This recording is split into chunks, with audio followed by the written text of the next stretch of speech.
Just wanted, before I have the honor and pleasure of introducing our guest speaker, Rabbi Shmuley, just wanted to welcome you. Most of you, looks like you've been here before. If you're here for the first time, welcome to MGE and to the 10th floor of the Jewish Center. Hope your trip up was a pleasant one. And please make sure you get some refreshments and relax a little after a long, hard day of work. Just wanted to mention two upcoming great events that are taking place here in the month of June at MGE. We're starting our Cocktails on the Roof program with a Mexican fiesta every Monday evening, a couple of different Monday nights over the summer. Beginning on the 27th of June, we'll be having our famous Cocktails on the Roof program. Literally one flight up above us on the roof, and it's a great way to meet other people from the community and just sort of chill out a little after some hard day work and some heat will probably intensify soon. I want to mention also the last weekend of this month, we have our annual spring retreat, which is a phenomenal weekend getaway in the Poconos and very, very beautiful, picturesque lakeside kind of environment.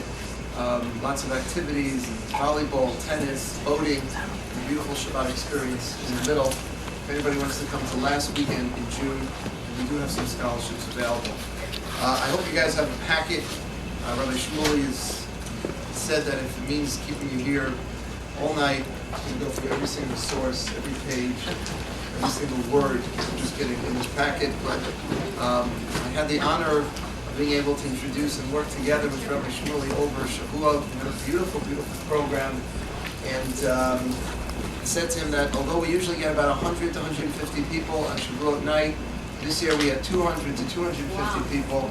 It was amazing. We ended the evening with a sunrise prayer service that our cousin Eric in the back led it so beautifully. And I have no question that those extra 100 of our Jewish brothers and sisters came out at least because of Rabbi Shmuley's efforts and because of his wonderful speaking and inspirational talks that he gave throughout Shavuot. And we have the honor and pleasure of getting to hear from him again tonight. He's got a lot of topics to cover, so I'm going to hand it right over. This man needs no introduction other than to say he is, I believe, one of the great voices of the Jewish community for the world at large. Please give it up for Rabbi Shmuley.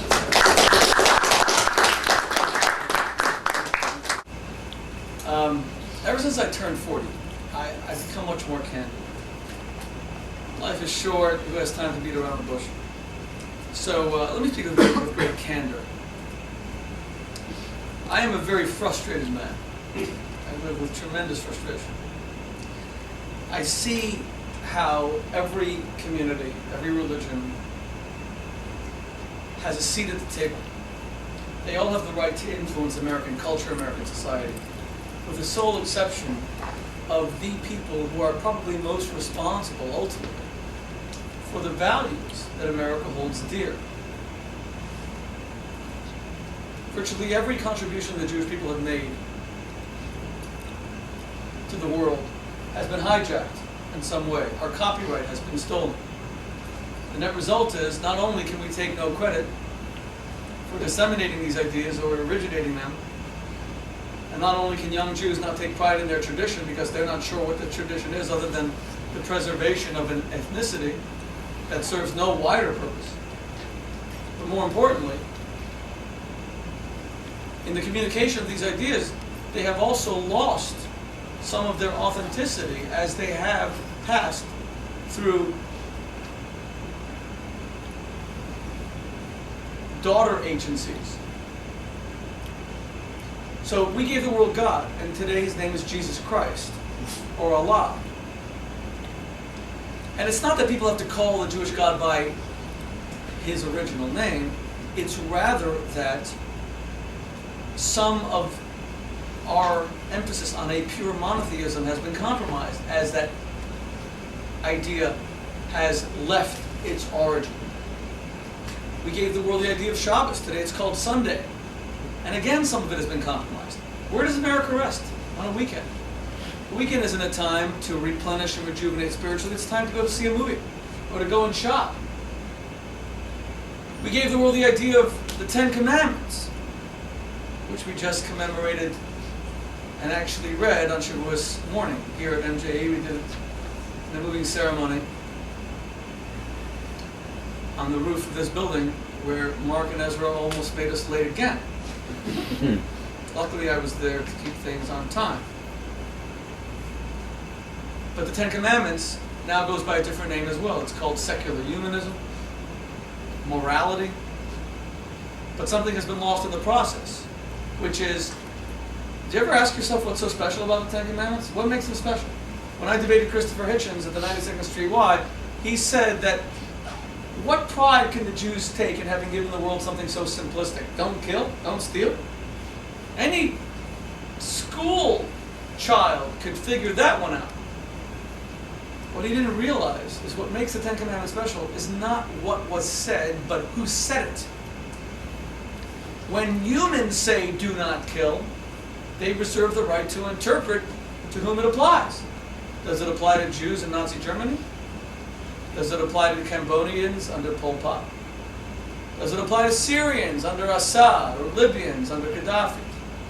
Gaddafi believes in do not kill. If you kill in Gaddafi's Libya, you'll be in prison or put to death. But if you're an enemy of Gaddafi, then you are no longer protected by that law. Then you're allowed to be killed. In fact, you'll be hunted down and killed. But when God says do not kill, that is said absolutely and unmovably, immutably. It applies to all people at all times. So once we moved these ideas away from the Jewish community, they were diluted to the point where some of them were significantly compromised. And I want to see our community recapture its voice and extend that voice well beyond our community. It is for that reason that I have devoted my life to the perpetuation, the dissemination, the teaching of Jewish values, universal Jewish values. Our purpose in this course, and what we hope will ultimately even be an institute, we even brought applications for those of you who want to find out more about an institute we're trying to set up. The meeting that I just came with was, and the meeting that I came from, and that made me slightly tardy. Not that I'm letting Rabbi Wild and Rabbi Cohen off the hook right now, but was about a potential board member, God willing.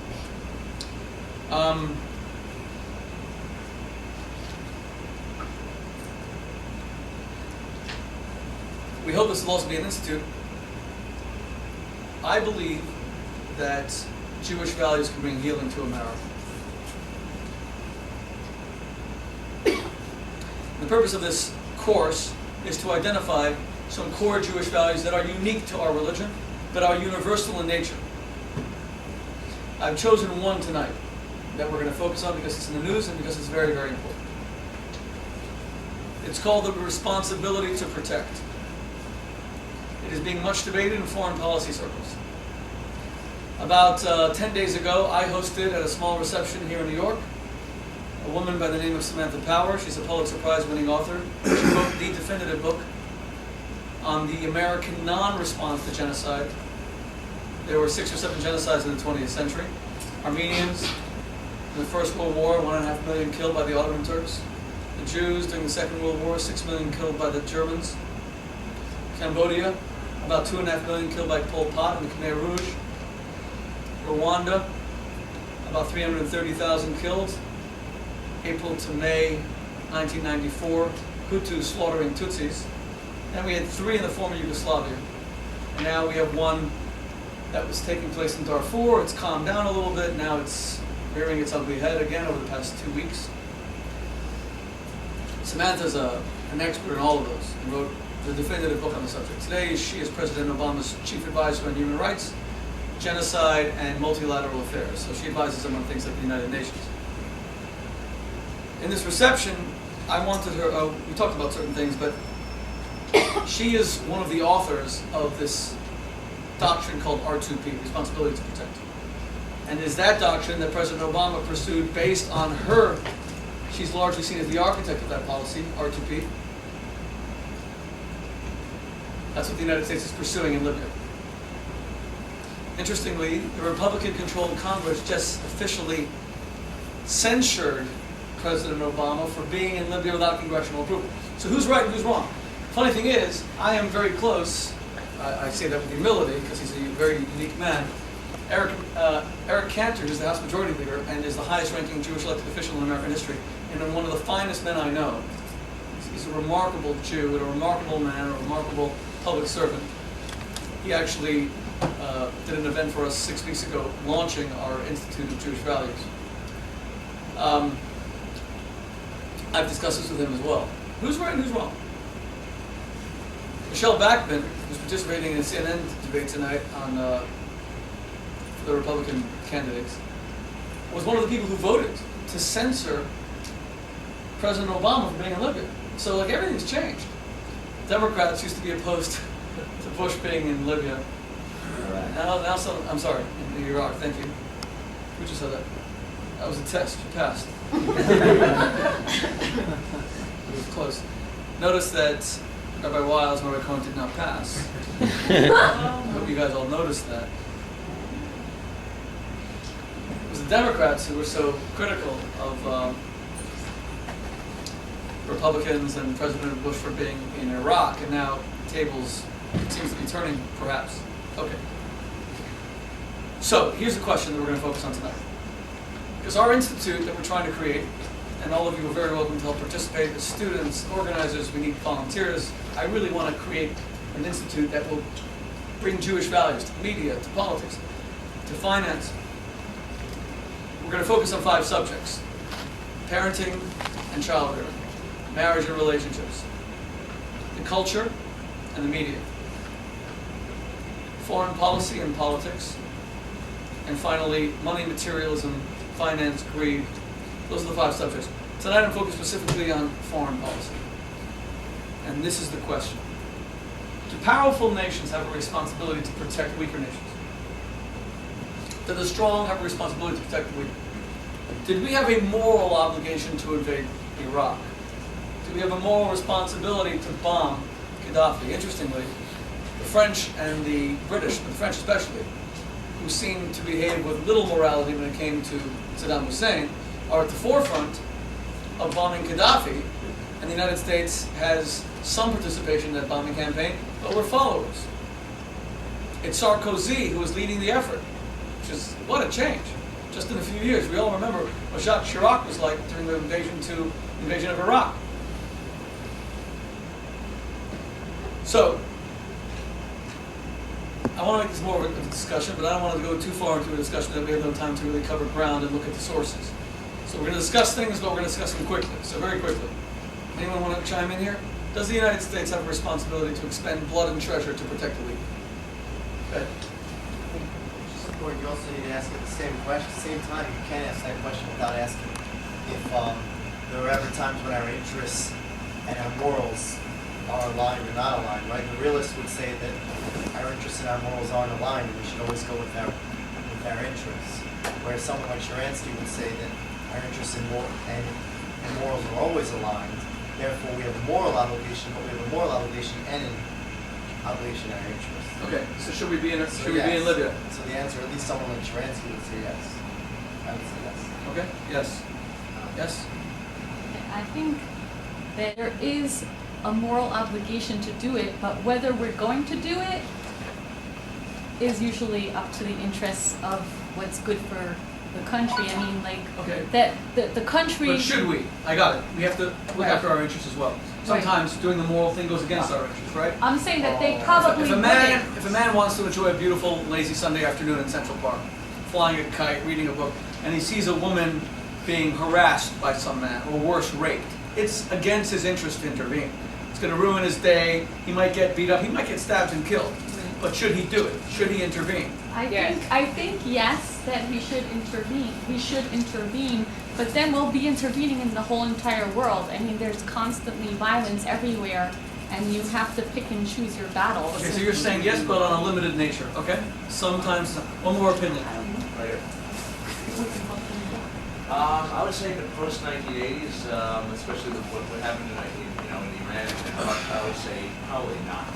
No. Because Iran had a very evil leader called the Shah. We opposed him. Look what came of Iran. Afghanistan was led by the Soviets. We helped them. We were free before we got with them. So that's an interesting point. That morality will sometimes be determined, so you're saying, by the outcome. So if I were to ask, if you see someone hungry, you have to feed him, your response would be, it depends what he does with the money. Okay? Let's move on, and I'll solicit more comment. Let's begin on the first page. It is numbered. Is it numbered? It's not. Yes. We did that for you. Well, thank you. Thank you very much. Figured it'd be easier. Okay. So there's a verse in the book of Leviticus. This is the source of R2P, of the responsibility to protect him. Thou shalt not stand idly by the blood of thy neighbor. Just to be an innocent bystander, when you see someone else die, you have to intervene. So the Talmud clarifies the responsibilities inherent in this verse. Talmud Sanhedrin. How do we know that if a man sees his neighbor drowning, mauled by beasts, or attacked by robbers, he's bound to save him? From the verse, you can't stand idly by the blood of your neighbor. But then the Talmud asks, is it derived from this verse? Is it not derived from somewhere else?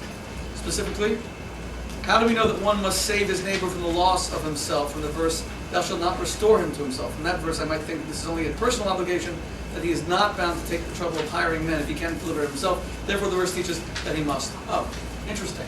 The Talmud goes so far as to say that you may even have to expend treasure, money. Not only if you can save someone must you intervene, but even if you have to hire people to assist, you must do so as well. It seems to be a clear obligation that nations, even if you have to spend money, you have to intervene. The United States is basically bankrupt. People who understand finance better than me, help me here. The national debt will overtake the GDP when? Like I heard by 2020, something like that? We will owe more money than our gross domestic product. You probably even saw now, we've hit our debt ceiling. They want to borrow, what, $600 billion to cover like 1 month of federal expenditure? These are numbers that we can't begin to comprehend. So a lot of people are saying, we can't even afford the missiles in Libya. We can't even afford that. We went from fighting three wars that we can't afford to fire a Tomahawk cruise missile. Who's going to pay for that? Then you have cities that are being wiped off the map in the Midwest. Shouldn't they get the money first? Based on this Talmud, do we still have responsibility to find the monies and protect them? Yes or no? Yes. We've seen that we do. But how big an obligation is it? How much? And under what circumstances?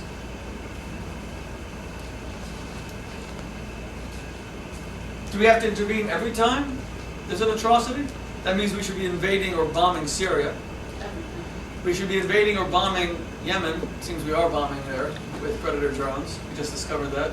Third front for an American war. We should be bombing and perhaps invading Iran. They slaughtered their own people in 2009, summer 2009. They're probably building doomsday weapons that threatens all of society. How far do we take this doctrine? Turn the page, please. Skip the Hebrew.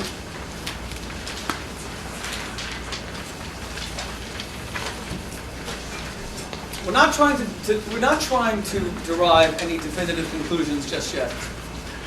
We're first trying to ascertain what are the values behind R2P. What values are we trying to protect? Obviously, the supreme value, the most important of all human values, is human life itself. Judaism introduced into the world the idea that life is sacred. We do not speak of quality of life. We speak of the sanctity of life. They're very different. Dr. Kevorkian spoke of the quality of life. That once people lose the quality of life, they should be allowed to terminate their lives.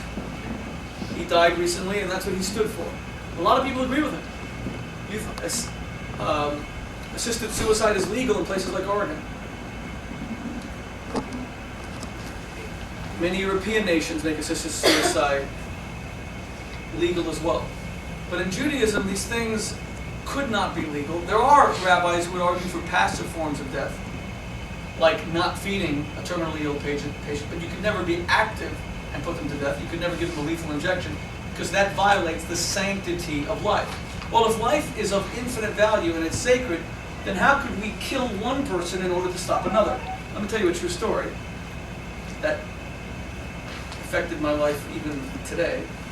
And I'm only saying this because it was public. The night that Osama bin Laden was killed, I quickly published an article that condemned the public celebrations. And what I said was this: we have to kill those who want to kill others. We have to neutralize them, we have to stop them. That is not murder. There is no prohibition against killing in self-defense. There is a prohibition in murdering in cold blood. One of the 10 commandments is lo tirtzach, do not murder. There is no commandment not to kill. Killing in Jewish law always presupposes self-defense. Murder is where you kill, or you murder in cold blood. So I wrote a column that night and I said, we killed him and we had to kill him, but you still can't celebrate it. You can't. As the book of Proverbs says very beautifully, do not rejoice when your enemy falls. What are we celebrating? That evil exists in the world? That evil was defeated? Was that really the celebration? Was it a form of vengeance? What was the purpose of the celebration? I wrote this. I thought that I was going to be attacked by those people who were celebrating. Instead, within 5 minutes, my friend Rosie O'Donnell, the television host, sent something on Twitter responding to my tweet, and she says, you have to look it up, the exact word she said, Shmuley, you call yourself a rabbi and you're condoning killing human beings. So I responded to Rosie, and then suddenly all of our different followers, she has a lot more than I do, engaged in this big debate. It became a news story. A lot of the newspapers picked up how we had this online debate. She hasn't completely forgiven me. She wrote to me a personal email later, and she said, "You're a rabbi.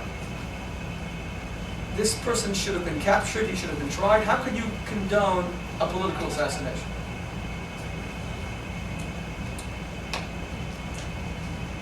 That's a good question. Let's find out why we're allowed to kill people like Osama bin Laden as we continue to go through this responsibility to protect.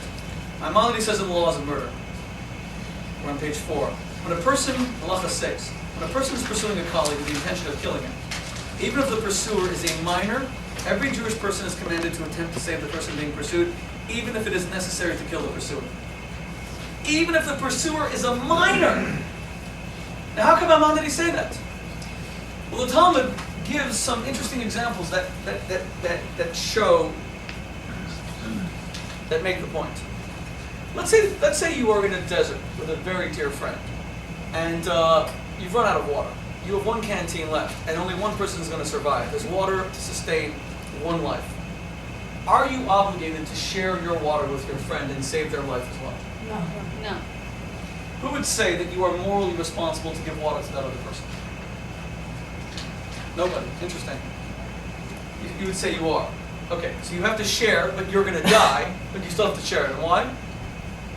Well, it's not necessarily that I have to die.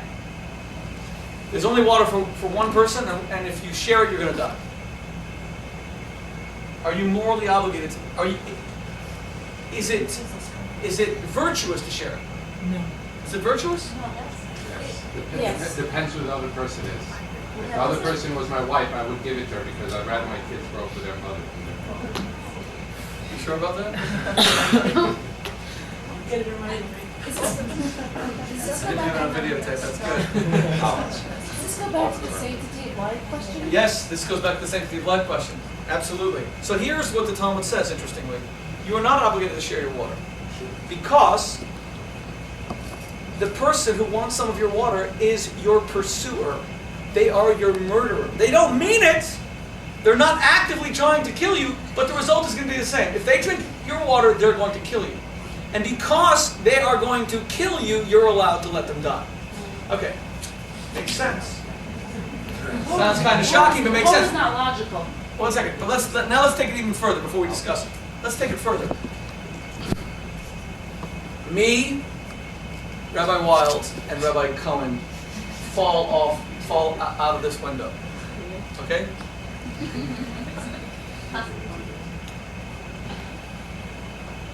Rabbi Wild is holding on with his fingers to this ledge. In the middle is Rabbi Cohen, and I'm on the bottom. And I'm weighing them down. I'm a drag on MJ. Here's a question. Is Ezra allowed to kick me so hard that I actually let go No. in order to save himself? And can Mark do that to Ezra? No. No? Yes. If he kicks me, I'm done. I'm finished. Can he do it actively? We said passively, you don't have to share your water. That's passive. What about active? Can I actively kick someone? No. Sorry? I'm not sure about the difference between what's active by kicking or actively not sharing. I don't see as passive. I know during the Holocaust and concentration camps, the strength of the community was somebody took their food that they could possibly die and instead shared with someone else. And that in itself allowed a strength. Viktor Frankl wrote about that in his book, Yes. Man's Search for Meaning. Yes.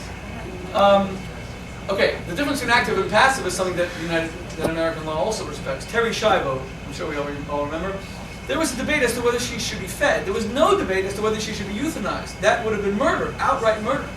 Had any of her doctors come and given her a lethal injection, they would have gone to jail like Kevorkian. Maybe they would have been put to death. But passively, the law allowed her to die, to starve to death, which sounds kind of barbaric. Now the question is, can you actively kick someone? And the answer, yes, you can. You absolutely are, because they are your murderer.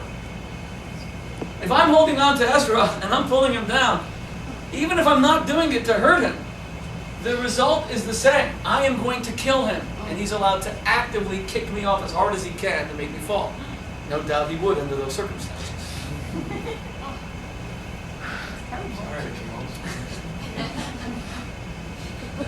So that's why you're allowed to take a life, because someone is going to kill you.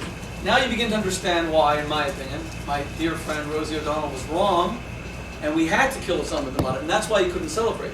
The only excuse to kill someone is not, you can't kill people out of revenge. There's justice, not vengeance. We did not kill him because he killed Americans. If we did, then we're vengeful people, and she's right. We killed him because if we didn't, he would continue to kill others.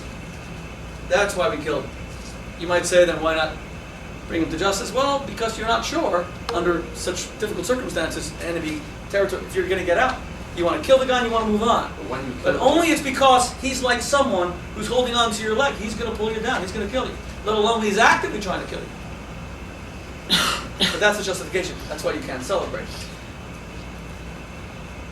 The point is this. And I'm not going to use the words Jewish law because I'm looking more for the values behind it. Judaism values life. But the moment your life is dedicated towards taking life, you have forfeited the sanctity of that life. How much more so when it comes to those who have dedicated their whole life to slaughtering millions.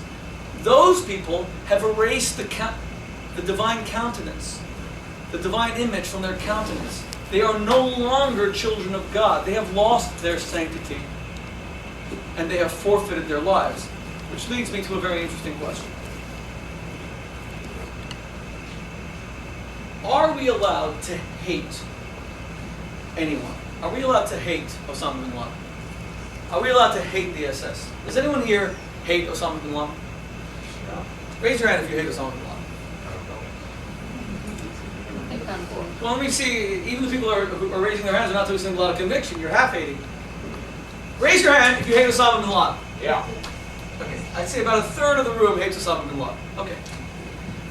Let me just tell you, the only argument I have ever had in my life, one of the mentors of my life, someone that I truly look up to, someone we all look up to, is Elie Wiesel, the Nobel Prize winner, world's most famous Holocaust survivor, the great author. But I've had the pleasure, the privilege of getting to know him because I hosted him at Oxford and we've remained friends. This is the only dispute we've ever had. He believes that you have no right to hate anyone, including Hitler, the SS. That's amazing. The world's most famous Holocaust survivor believes you can't hate him. If you ask him why, he'll say because you can't control it. Once you allow hatred out of your heart, it can't be controlled. You start hating the Gestapo, you end up hating your wife. I'm exaggerating a little bit, but do understand. This is the only time in my life that I believe, that I've said, I told him to his face very respectfully, that he's wrong. We have a moral obligation to hate evil. Judaism is the only religion on earth that obligates us to hate evil. But that's the opposite. What does it say about They knowledge? hate us. Tachli sina We should know senesim, King David proclaims. I have hated the wicked with a visceral loathing.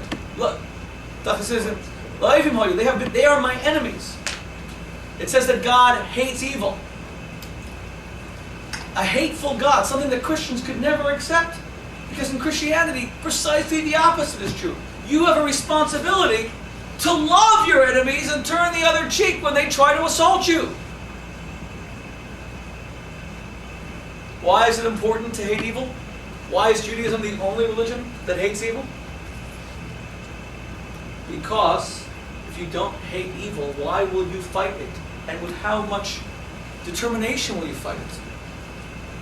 If you don't loathe it, if it doesn't make you recoil in horror, if it doesn't dedicate you using every ounce of your very being to stopping that evil, how could you be passive in the face of evil?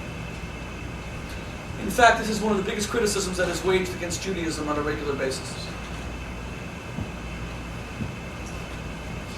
I went to Goree Island, where Nelson Mandela was interred for 17 out of the 27 years of his incarceration. It's a small island off of Cape Town. And there were these guys. I was there with the WPO, the World Presidents Organization. They had a conference in Cape Town. And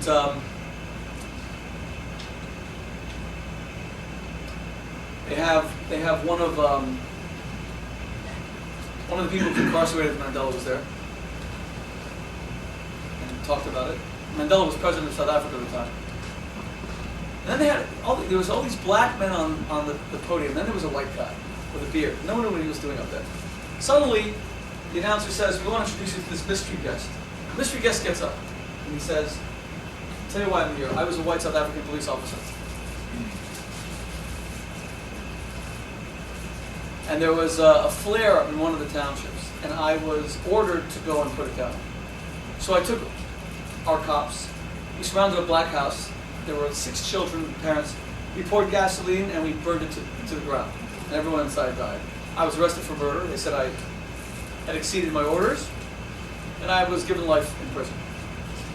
When Desmond Tutu oversaw the Truth and Reconciliation Commission, where all you had to do was get up and confess what you had done, I got up and confessed,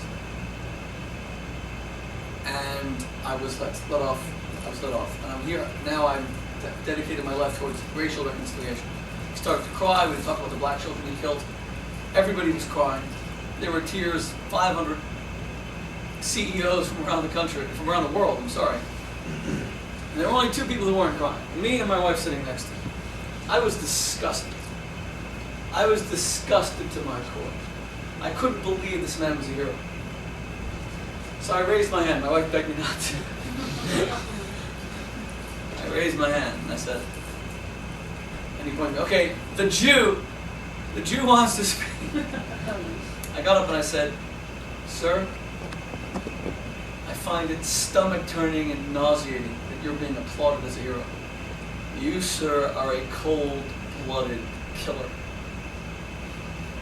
Nothing's going to bring those children back. And you belong in jail. That you were let off by simply getting up and saying you were sorry is an affront to the sanctity of life." And I sat down. I was booed by everyone in the room. I remember it till this day. It was a very uncomfortable feeling. I didn't feel like a hero. I felt despised.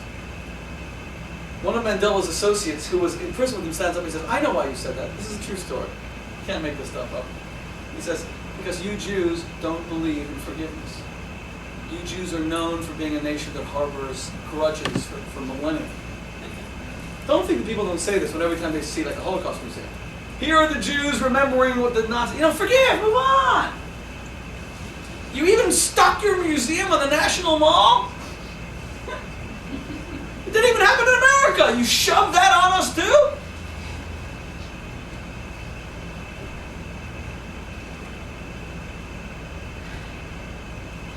So I raised my hand again, I stood up and I said, actually, then he said, and that's why there's no word for forgiveness in Hebrew. I raised my hand again, I said, actually there are 3 words for forgiveness in Hebrew. Slizla mechila kapara. I said, but we forgive good people who've done bad things. You don't forgive evil people. You're not someone who did something bad. You are a wicked, wicked man who has caused unending suffering to these poor parents, the relatives, and the parents that survived. And you remove these lives, these innocent lives, because we have an obligation to hate evil.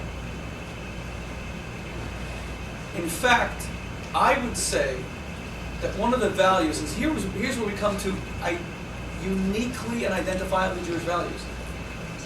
One of the main values that are uniquely Jewish that underpins our to be the responsibility to protect is a loathing of evil. If you don't hate Gaddafi, if he doesn't make you sick to your stomach, you're just going to say, he's another bad guy in the world. Look at Assad, who is killing people every single day. Does anyone here give a damn? Be honest. I give this much of a damn. Enough of a damn to read the damn story in the New York Times and turn to a more interesting story 5 minutes later. That's how big a damn I give. Do you think I've done anything about it? With Gaddafi, I did a heck of a lot. There was also a personal interest. He owns the house immediately next door to me. That animal. And also, I was flying to Britain the night that Panam 103 was flying the other opposite direction, and it blew up. I was flying to take up my post at Oxford University for the Lubavitch Rebbe Ascent. While I was in the air, that plane blew up going in that, so I'll never forget it. And I know a lot of the relatives, so it's more personal. But when you read about Syrians, Arabs, who are God's children, just like Jews, the Torah does not discriminate when it comes to the sanctity of life. It doesn't say that a Jewish life is sacred and an Arab life is not. Anyone who believes that is a Jewish racist. And this man is killing Arabs every single day, and nobody gives a damn, because we don't hate him. And by the way, there's no such thing as loving victims without hating their oppressor. It is humanly impossible to love the victim without hating those who have made them victims, who oppress them and persecute them. It's heady stuff to take on someone like Elie Wiesel. He is truly one of the 2 or 3 greatest men alive. But I think the reason why our 2P responsibility to protect has not been uniformly executed is that we let these people off the hook. We are morally indifferent to their crimes. I mean, even something as simple as, I read this past weekend, I read this incredible book. Whoever's on my Twitter feed, I tweeted the most interesting parts of it. There's a book called Manhunt. I started Shavuos, and I just finished it. It was so good. About the Lincoln assassination.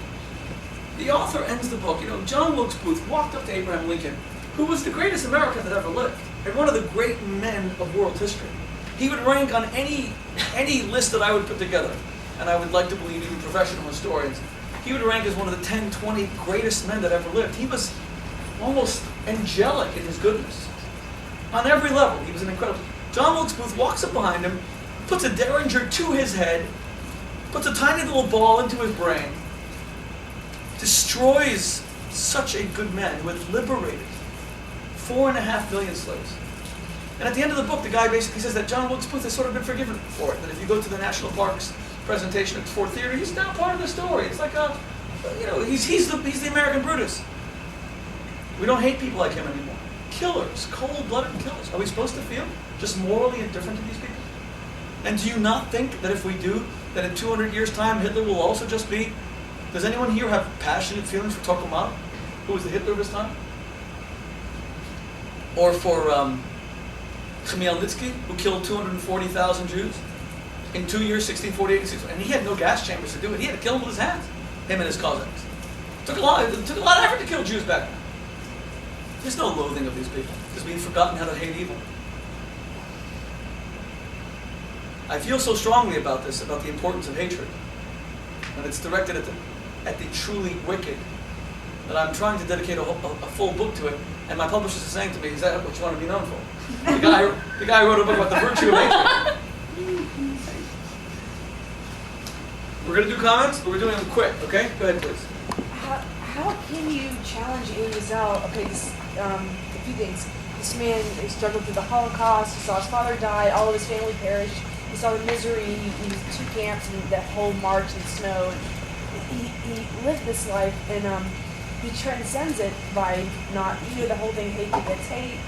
and you want to set an example, and he's transcendent, and he's been able to transmute his experience, and he bore witness to these atrocities, and his writing, his beautiful writing is all over the world. And don't you think that's a very powerful statement, rather than hating Hitler's mother? I hear you. What do you feel towards Hitler?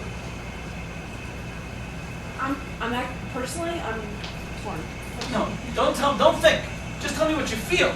You can feel guilty about it later, or you could regret it later. But what do you feel? There's no such thing as feeling torn when it comes to someone that extreme. What do you feel? It's a very complicated. I attend an election. It's a complicated question. I think Elie Wiesel is one of the best humanists around, and Forget Wiesel for a moment. I love Elie Wiesel. I'm asking you. You're also a person. What do you feel towards the SS, the Gestapo? Hitler and Hitler? discussed.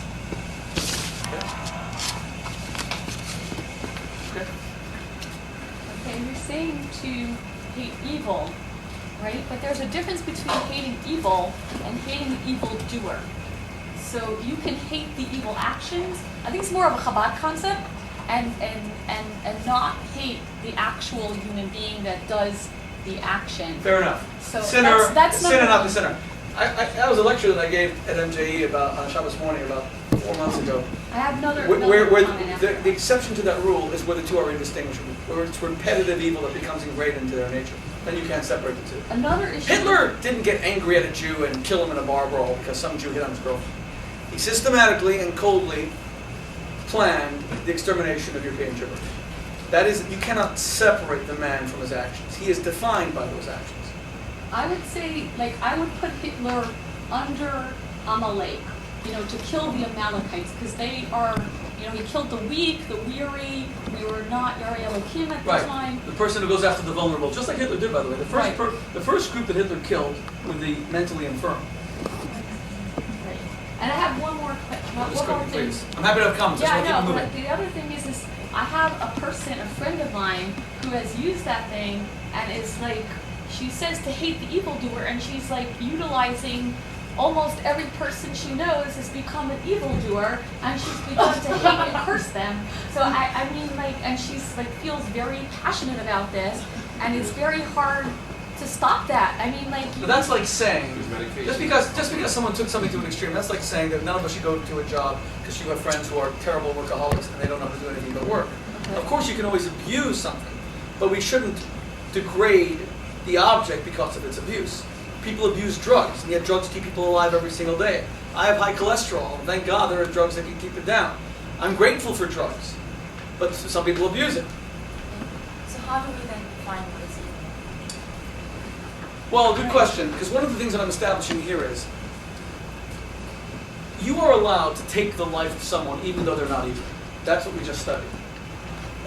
So long as they have the designation of a road death, they are going to kill you. They may not mean it. It's the same reason why, in Catholicism, a woman can't have an abortion even if her life is in danger. But in Judaism, that would be unthinkable. Do you know why you're allowed to kill a baby that is ready to be born? Or even as it's being born, the Talmud says you can tear him up limb from limb if his mother's life is in danger, because he is her killer. The child is going to kill his mother. So here is an example of where you're allowed to take a life even though it's not evil, because it's self-defense.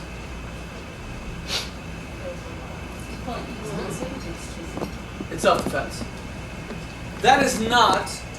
So what I'm trying to do is trying to undergird the responsibility to protect. What are the values that undergird, that serve as the foundation for the responsibility to protect? Number one, it's preserving human life through self-defense. That's one of the main principles.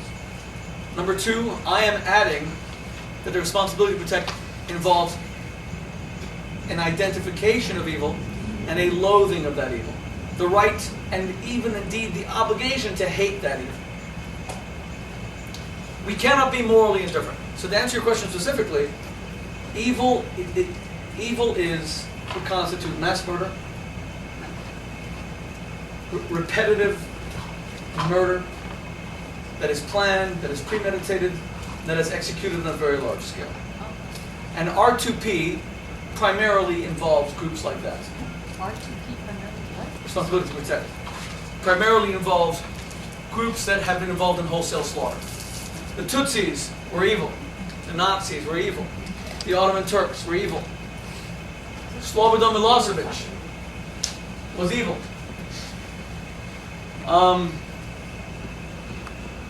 Assad is evil. Gaddafi is evil. They have to be removed. People who are guilty of mass slaughter have to be removed. So when we asked the question before, where does this responsibility end? Like, does the United States have an obligation to invade every country? Of course not, because we will cease to exist as a nation. But I would say that if we can assassinate, neutralize people like Assad or Gaddafi at minimal expense with a few missiles so that their evil stops, we have a responsibility to do so. I don't know if you're aware of the fact that one missile could have ended the Rwandan genocide, a single missile. It would have cost us $55,000. And the reason is that the genocide was being broadcast through the radio. It was all being coordinated by radio. So the United States was asked to bomb this one antenna through which the genocide was being broadcast. It wouldn't have stopped all the murder, it would have stopped the orchestration of the murders. But the United States had just been spooked in Somalia with Black Hawk Down. 23 of our brave soldiers were killed. So we didn't want any involvement. President Clinton refused to even hear the request. He did not meet with any of his senior advisors for 3 months of the genocide. And these people, the Tutsis were macheting the Hutus to death. It was a low-tech murder. Sorry? Hutus, Tutsis. What? Hutus, Tutsis. Hutus who kill your Tutsis. One more comment, they're going to move on. Go ahead, please. Regarding the South African police officer, does that mean that a person can't change? If he did something evil once, he can never be good again? For example, we killed Bin Laden because he was going to kill in the future, not because he killed in the past. So if this police officer became a good person, he wasn't going to kill in the future, shouldn't we give him a chance? That's a very good question. And let's bring a modern application. One of the things that Samantha Power was telling us the other day is that if Gaddafi, I'm not sure about the details, I believe Gaddafi's son and Gaddafi, so Saif Gaddafi and Gaddafi himself and 2 or 3 others, were about to be indicted, or they may already have been indicted by the international, the ICCJ, what's it called? No, the International Criminal Court. Criminal Rights Court in The Hague. What's the full title? International Criminal Court. Yeah, but what's the full title? Okay.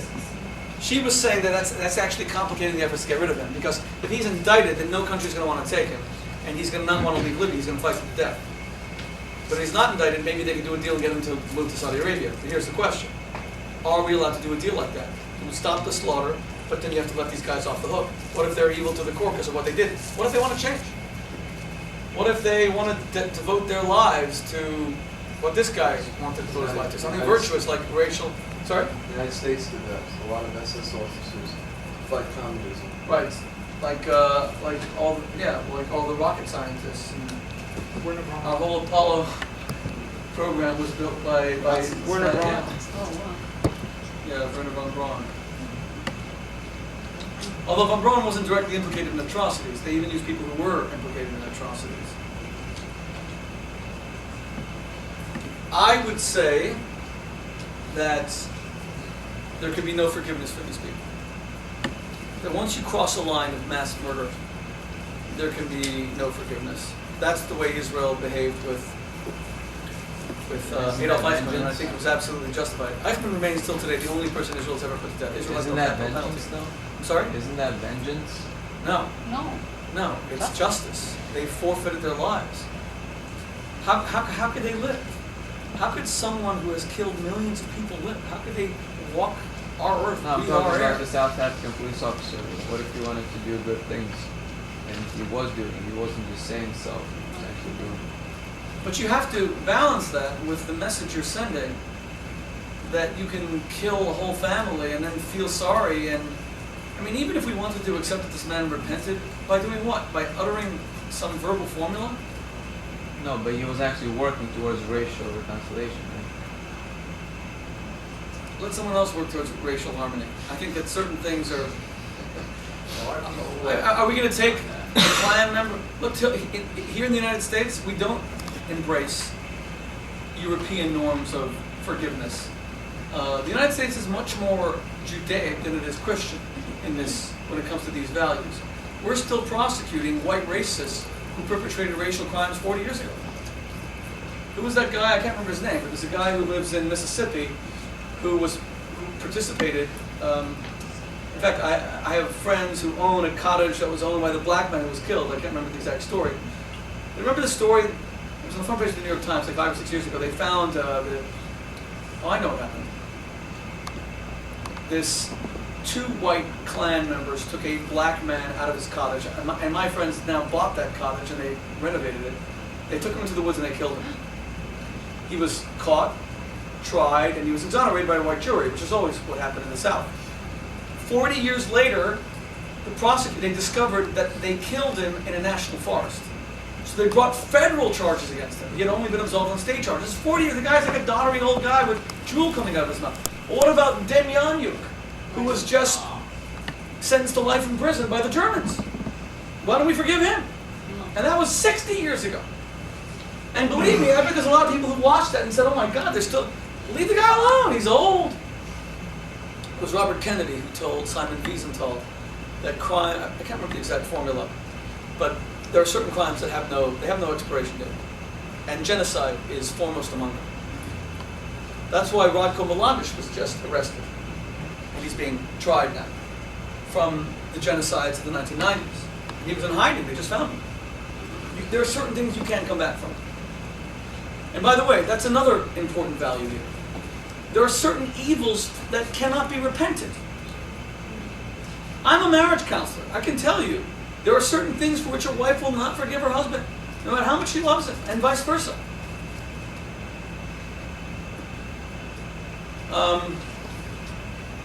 And probably appropriately so. We can debate whether Anthony Weiner should be forgiven for twittering his member to complete strangers, but that's not an extreme form of evil. It's gross, it's disgusting, it's lowly, it's embarrassing, it's loathsome, but you can't call it a horrendous form of evil. So maybe he should be forgiven, maybe he shouldn't. I'm on record as saying that he should resign because he needs serious help. I mean, men have sexual fetishes, and very few things surprise me. But he has exhibited a level of self-destructiveness that I have rarely witnessed, and I counsel a lot of people on problems like this. For a sitting congressman to text a picture of himself in the congressional gym holding a towel covering his privates to a complete stranger who within 5 minutes could have sent it to the New York Times is astonishing. I wrote a column, it's on the front page, it's on the homepage of the Huffington Post today. Try to read it when you get home. It's called Anthony Weiner's Death Wish. And this guy was pursuing self-annihilation. But that's still not an extreme form of evil. It's an extreme form of self-destruction. Yeah. Just one more thing on the African policeman. You keep saying that evil is repetitive. Yes. I'm not suspending this guy, but it seems like he did one horrendous thing, and then he stopped, and he is doing active tshuva. Demjanjuk never did anything like that, or any of these other evil crimes. I'm not saying what he did is okay. I'm just trying to understand why he's totally unforgivable. Because mass murder is unforgivable. That's not mass Because the murder. taking of that many shorts mass murder, he killed an entire family. That's not mass murder. That's a murder of a family in one shot. I mean, that's How many until we get to, well, it's still mass murder. No. It's still mass murder. But where does that come then you have from? to say that 9/11 wasn't mass murder, because they killed a lot of people in one shot. 3,000 people and one family. So what's the criteria? What's the criteria? That's my question to you. What's the criteria? Who gives us the right to forgive someone for killing someone else? Well, that was Simon Wiesenthal's famous, that was Abram Joshua Heschel's famous response to Simon Wiesenthal in his book, The Sunflower, which is an incredible book that everybody should read. I don't want to get too deeply into it because we're veering away from the subject. We're making this now about forgiveness, but very briefly, Wiesenthal tells about how in a concentration camp he was summoned to this bedside of an SS officer who had killed all these Jews in a shul in Russia, the Einsatzgruppen. and he was summoned because the soldier was about to die and he wanted to be forgiven by a Jew. Wiesenthal retreated silently and didn't forgive him. And when he became world famous after the war, he invited the world's great thinkers, from people like Reinhold Niebuhr, to respond. Interestingly, all the Christians said you should have forgiven him, and all the Jews said you shouldn't have, but for various reasons. And Abraham Joshua Heschel's response was, you can never forgive on behalf of somebody else. But he tells it more eloquently in the form of a story. Okay.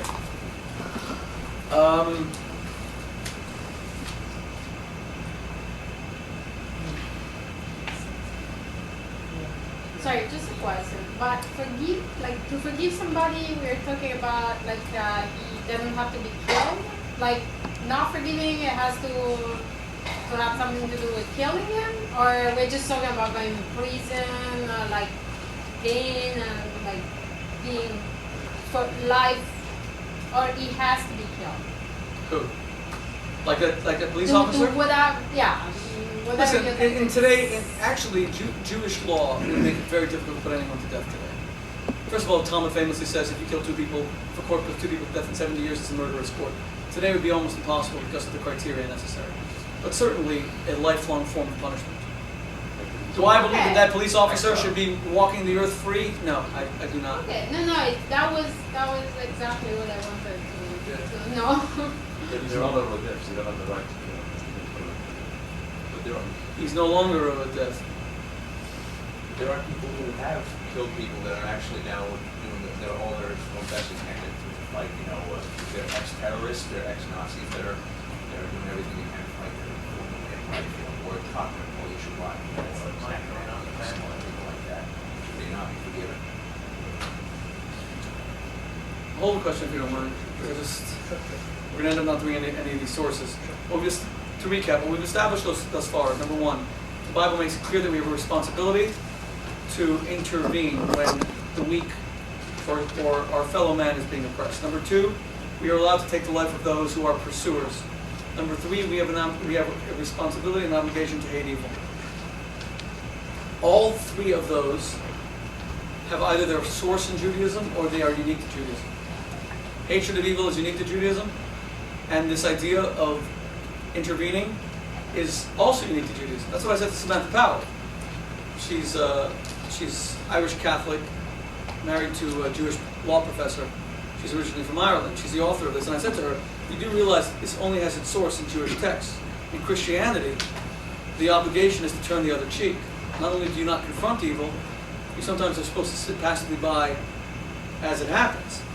Jesus famously said, render unto Caesar that which is Caesar's. Caesar was the greatest killer of all in the ancient world. The Roman emperors slaughtered untold numbers.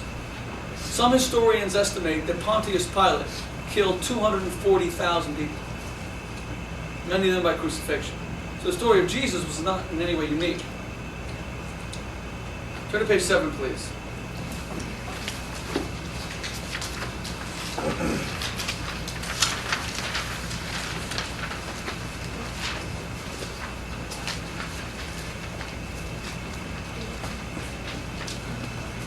Look at verse 4.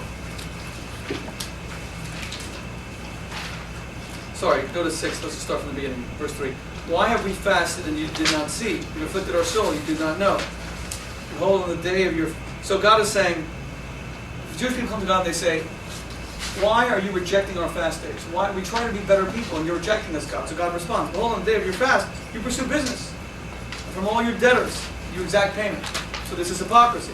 Behold, for quarrel and strife you fast, and to strike with a fist of wickedness. Do not fast like this day, to make your voice heard on high. Will such be the fast I will choose, the day of man's afflicting his soul? Is it to bend his head like a fishhook, and spread out sackcloth and ashes? Will you call this a fast and an acceptable day to the Lord? Is this not the fast I will choose? To undo the fetters of wickedness, to untie the bands of perverseness, and to let out the oppressed free, and all the perverseness you shall eliminate. Here God is saying clearly, that the definition of righteousness, one of the cornerstones of righteousness, is undoing the fetters of the oppressed. That we have a responsibility to intercede when the innocent are being oppressed. That is a fascinating definition of righteousness. How does Christianity define righteousness? Help me. There was a man named Bertrand Russell. He's considered arguably the greatest British philosopher of the 20th century. He wrote a book called Why I Am Not a Christian. You know what it was made? Now we have many books like that. We have Dawkins, Attacking Religion, and Christopher Hitchens and Sam Harris. But at the time, written, 70-odd years ago, this was a monumental thing that one of the world's greatest thinkers said, I'm an atheist, and I can't stand Christianity. You know what his main argument was? That Christianity's feast days for saints all celebrate men who were privately righteous, but didn't give a damn about all the people who were suffering around them. The definition of sainthood in Christianity used to be a life of piety, a monastic life, where you are divorced from the affairs of the world. Here, the Jewish definition is the exact opposite. You can't be righteous when people are suffering. By the way, this has direct application to the modern day state of Israel. Can you be a Talmud Chacham, an Orthodox Jew, a religious Jew, who does not serve in the army, let's say, or at least, you don't have to be in the army specifically, but who doesn't work for the benefit of the country to build this tiny country while you daven the whole day, or while you learn the whole day? I would argue that is a Christian definition of righteousness. And God is saying clearly that unless you intervene when people are suffering and you stop their oppression, you cannot be considered righteous. God says He spits on those fast days. Now you're beginning to see some of the values that have propelled the United States to spread democracy. Why do Americans care? I showed my kids a documentary that all of you should watch called Restrepo. Has anyone here seen this Restrepo? See, it's a sad commentary. Not that I only watched it because someone told me about it, and the guy who made it was killed in Libya recently. It's a sad commentary in our culture that we know Lady Gaga's latest costumes, but no one knows would watch something. Restrepo is the most incredible documentary about the bravery of our soldiers in Afghanistan. It's hard to watch. It's about this soldier that's killed. They name an outpost after him. But you got to see the way these guys live. Why would American soldiers do this? To liberate, and you have to see the people they're liberating. They're liberating people who haven't been to the dentist. Their teeth are broken. They have bad clothing, and yet our soldiers see in these people human beings of infinite value, and they intervene to stop their oppression. There's something incredibly righteous about that, and it's what makes America such a righteous country. Restrepo. Go to verse 7. Is it not to share your bread with the hungry, and moaning poor you shall bring home? When you see a naked one, you shall clothe him, and from your flesh you shall not hide. So here the Jews come and they say to God, we put on tefillin every day. We fast. We learn Torah. We're pious. Why do you reject us? And God said, that's not piety. That's not righteousness. Righteousness is where you see someone suffering and you stop it. Only then, God says in verse 8, shall your light break forth as the dawn, and healing shall quickly sprout. And in your righteousness shall go before you, the glory of God shall gather you in. This is a total redefinition of righteousness based on Jewish values. Isn't it fascinating, among so many of our Muslim brothers and sisters, it's the exact opposite. You can kill innocent people and become righteous and achieve eternity through actually afflicting, imposing oppression, blowing up children, going to heaven. That's why it's all about values. Eric Cantor at APEC, with all these speeches about Israel, I felt he was the only one that captured it. He got up and he said, this is not a dispute over land. The Arabs are our brothers. The Arabs are our sisters. This is not a dispute about land. It's a dispute about values. The Jews emphasize a culture of life, and our Arab brothers and sisters are emphasizing, in many quarters, a culture of death. When you raise children to blow themselves up and ululate as you do so, it's about values. And here Judaism establishes that fighting for life, not just protecting life and fighting for life, is the highest of all values. That's why R2P is so important. By the way, that's why I honor someone like Samantha Power. I have gone to great lengths to try to rehabilitate, to help, I should say, rehabilitate her image in the Jewish community. A lot of people didn't like her. They said that she was very critical of Israel and said bad things about Israel. And I went out because her voice is very important. Sorry, I'm just waiting. Go ahead, please.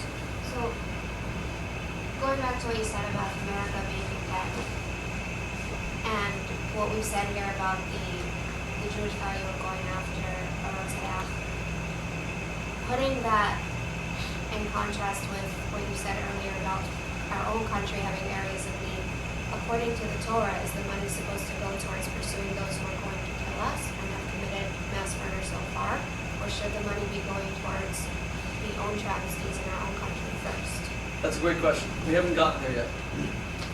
We're moving along. See, the purpose of these classes, and ultimately I hope the purpose of this institute that I'm trying to create, will be to establish values that can then be applied to these situations. We haven't gotten to the financial obligations yet. But isn't it a Torah obligation to take care of your own first before the others? Well, that's the question of competing values.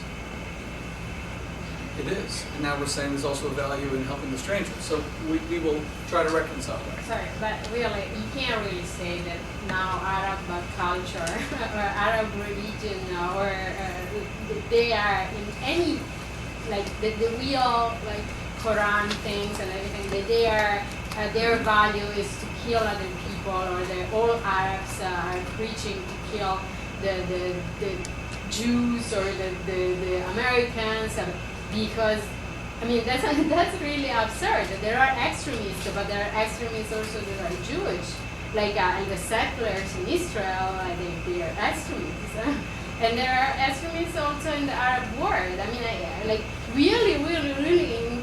I can't believe that somebody is still going around and saying that Arabs are preaching to kill everybody.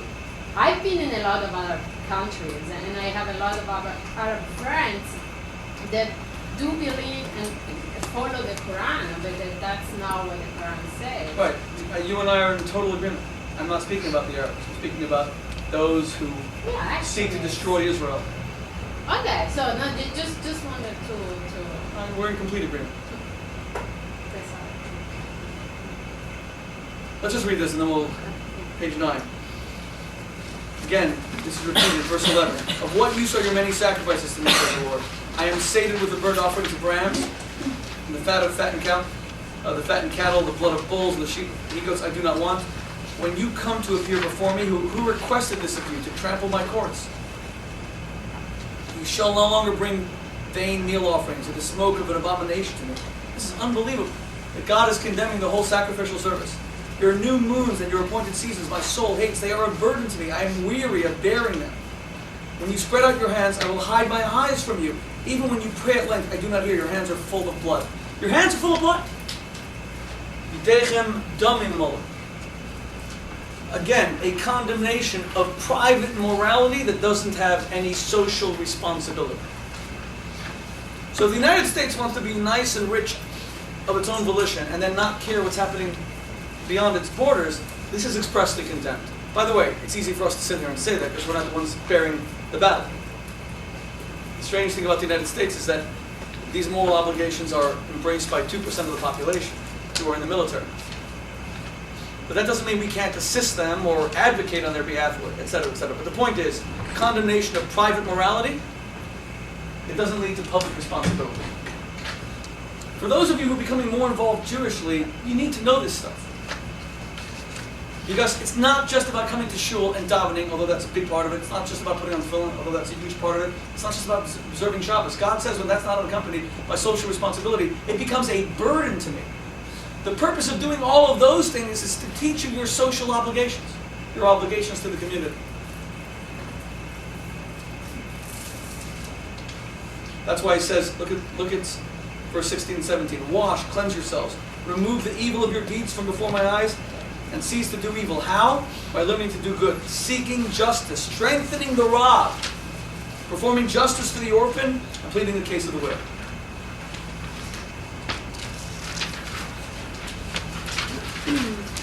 Okay. Go ahead, please. You mentioned earlier in the discussion about France turning around in their approach to the world's violence, and that was is it incumbent upon the USA and Israel, or what do you think about all the other countries like Spain and Eastern Europe? Are they also should be upholding the Jews in this country? Should they also be upholding these laws of justice to help others? Yeah, like I said, Christianity has a tradition of turning the other cheek, and that's what we've seen. That there's no loathing of evil. For the past 6 years, I've worked on a book that I hope will come out, God willing, maybe January of this year, next year. The title is Kosher Jesus. And it is the real story of Jesus Christ. Because this Christian belief of turning the other cheek, I think he never said it, never believed it. And I try to prove that. What happened was, in the year 66, the Jews rebelled against Rome, and the Christians saw it very convenient, now that the Jews were the most hated enemy of the Roman Empire, to turn Jesus into an enemy of his own people, and someone who embraced Rome. Suddenly, much of the true story of Jesus was changed. When you think about it, it's incredible that the most famous Jew that ever lived, at least by the world standards, Jesus Christ is the most famous Jew that ever lived, has no connection to his people. In fact, when I grew up, we weren't even supposed to say his name. Instead of, if you go to the Jewish day schools, they call him cheese and crust. Cheese and crackers. I was taught to call him Yashka. I know people who spit when they say his name. Jesus fought the Romans. There are so many strands of the real story in the New Testament that shows that he fought the Romans. It was changed after the year 66. He never advocated that you should turn a blind eye towards, you should be indifferent to oppression and persecution. But that's what we see in Europe. You see, George Bush had the opportunity to change world history. Had he gone in quickly, toppled Saddam, because like you said before, we can't stop every madman. That doesn't give us the right to ignore all of the madmen. Every day we all get, 10 things through the mail or by email asking us to support charities. You can't support them all, you'll go bankrupt. But if you support none of them, you're not moral. Same thing is true with fighting these bad guys.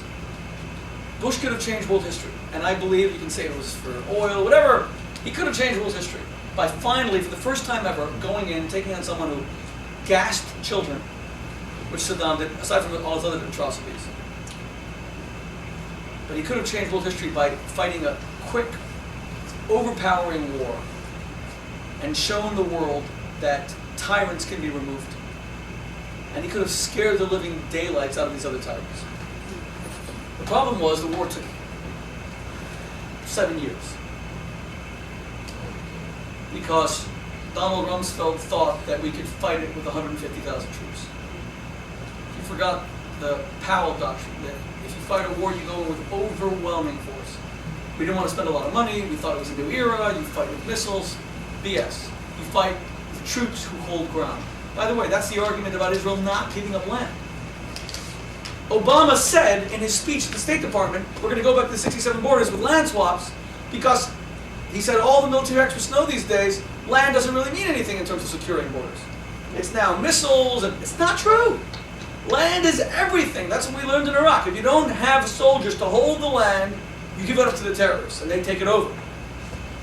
But had that mistake not been made, I think world history would have changed. We would all have believed today in Le Samo el Damareach. You cannot start only by the blood of your neighbor. That we could go in quickly, remove these guys, and put in something better. But it didn't go according to plan. It was well intentioned, didn't go according to plan. Now we're all weary of Le Samo el Damareach. We're afraid of the expense. We're afraid of how many people have to die. There's Vietnam's. Vietnam was also the same idea. Okay, that was more fear of the domino effect. But the communists were bad people. So the problem in the implementation of this, amidst all the values that undergird it, is that we don't yet know a quick, clean method by which to rescue oppressed peoples from their tyrants. So that's why now there's no troops in Libya. It's an air campaign. Nothing's being done in Syria at all. Nothing's being done in Bahrain. Little to nothing's being done in Yemen. In Egypt, the people did it. That's why ultimately the values that we study today are more important than armies. Because armies can't change nations, but values can. If the people of Egypt started to value their own lives and they followed these Jewish values, that life is of infinite value, that evil has to be hated and fought, just like the Americans did 230 years ago, we brought about our own revolution, and that's why we live freely, thank God, because we have these values. America could never embrace tyranny. We never believe in subjecting ourselves to somebody else. We believe that all of us are equal. But in these stupid tyrannies where you see pictures of Saddam everywhere, pictures of Assad, pictures of Gaddafi, in America we make fun of that. We tear our powerful people down, and I'm happy that we do. Sometimes we overdo it. But we have the Jon Stewarts of this world who just mock the powerful every single day. That's healthy. Because we're all equal. Because life is of infinite value. That's why values are more powerful than armies. That's why the Jewish people have to be an army of values. We need to teach these values to the rest of the world. We're going to stop now because it's late. And obviously we didn't get through everything, and I hope that the next time we meet we'll do more. And the purpose is, take this with you of course, the purpose is not, and I want to thank Rabbi Yossi Jacobson who was instrumental in helping me put together these sources. The purpose of these classes is not to get through all the sources. The purpose is to demonstrate the application of Jewish values and making the world a better place. And we're trying to set up this institute. Right now we're taking applicants for people who would be interested. Our institute is going to start as a probably three night a week course at the time of the Jewish high holidays, around September. And you will be taught in these 5 areas, the principal Jewish values that affect what I believe are the 5 most important areas of living. Because of the final analysis, and let me finish with this, we're not going to stop America from going bankrupt or stop us from producing Anthony Weiners, etc., unless we have different values. Until we understand the value of money and what its main purpose is, we're going to continue to blow it on garbage, on junk, borrow too much, spend too much. Until we continue to think, while we continue to think that men are special because of the office they carry, that's what makes them special, not their private behavior. Great men are those who honor their women, their wives, and make them feel attractive. Not who undermine their self-esteem by always being attracted to everybody around and making their wives feel that they're not special. Great men are those who come home at a decent hour and read their children a bedtime story and do homework with them. You don't hear these values anymore. Great men today are guys who can take an orange ball and put it through a hoop outside the line for 3 points. Great men are those who drive a car around and win a race. Great men are those who are in the Forbes 400. If we don't change our values, our country will not get better. And that's why we have to be this army of values. So if you want an application, please do sign up. You can follow me on Twitter at Rabbi Shmuley. And please sign up with my mailing list because I write 4 or 5 columns a week, all based on values. I hope you'll read them. Most importantly,